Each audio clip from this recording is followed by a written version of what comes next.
Sebab roh menyelidiki segala sesuatu, bahkan hal-hal yang tersembunyi dalam diri Allah.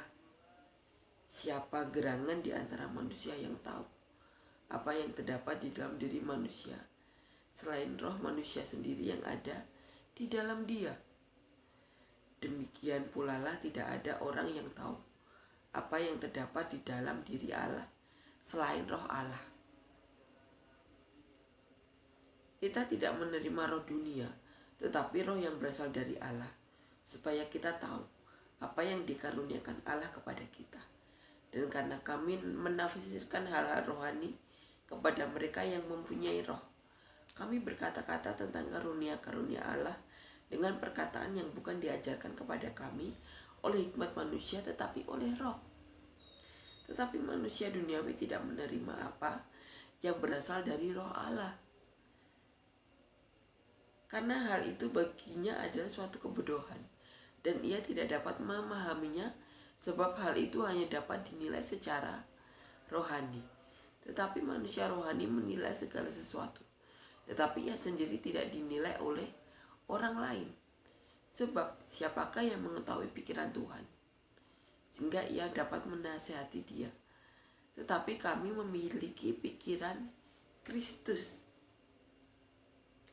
Hikmat yang benar. Di sini Paulus mengatakan bahwa mereka memiliki pikiran yang Kristus. Pikiran Kristus mereka miliki.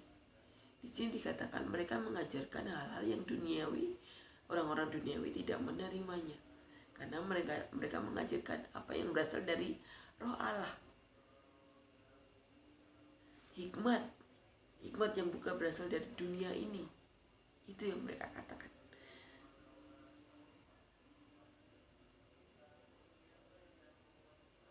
Dikatakan, sungguh pun demikian kami memberitakan hikmat di kalangan mereka yang telah matang. Paulus mengatakan ini hikmat untuk kalangan yang sudah matang.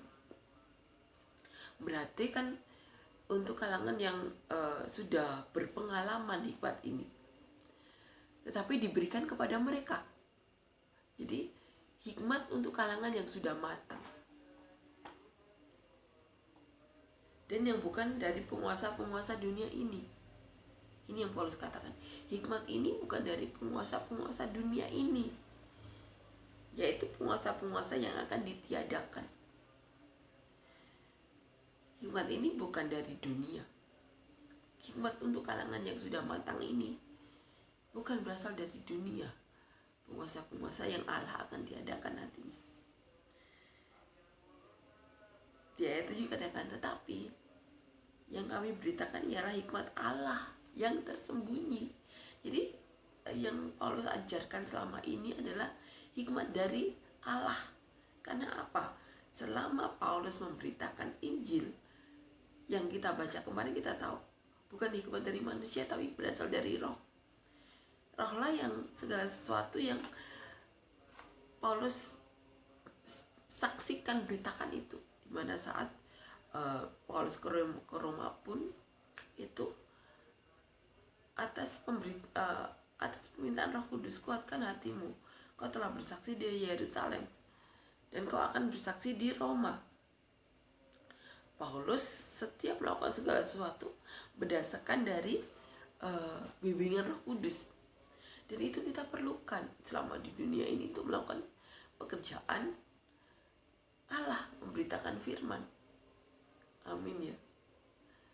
Kita perlu hikmat Allah.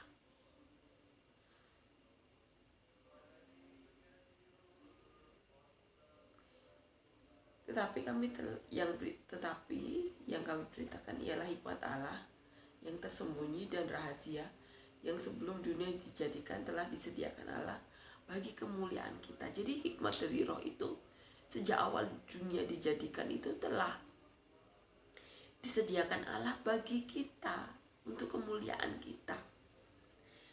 Tidak ada penguasa dunia ini yang mengenalnya. Sebab kalau sekiranya mereka mengenalnya, mereka tidak menyalibkan Tuhan yang mulia. Jadi hikmat ini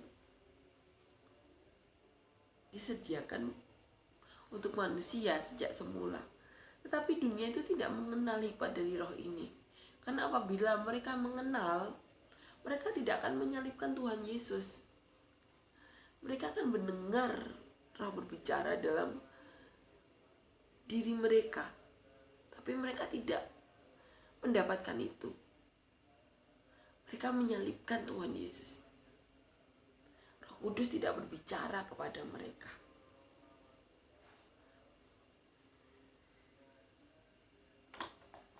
Dikatakan di ayat 8, tidak ada penguasa dunia ini yang mengenalnya.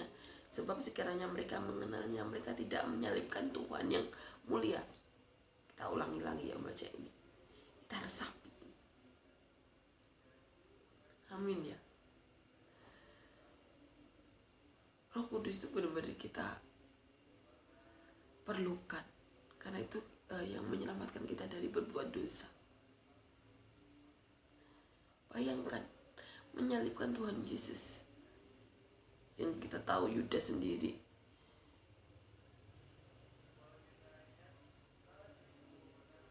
Tuhan Yesus katakan bahwa dia akan menyesal pernah dilahirkan. Menyalibkan Tuhan. Hikmat yang tersembunyi ini yang sudah disediakan Allah dari dunia sebelum dijadikan ya.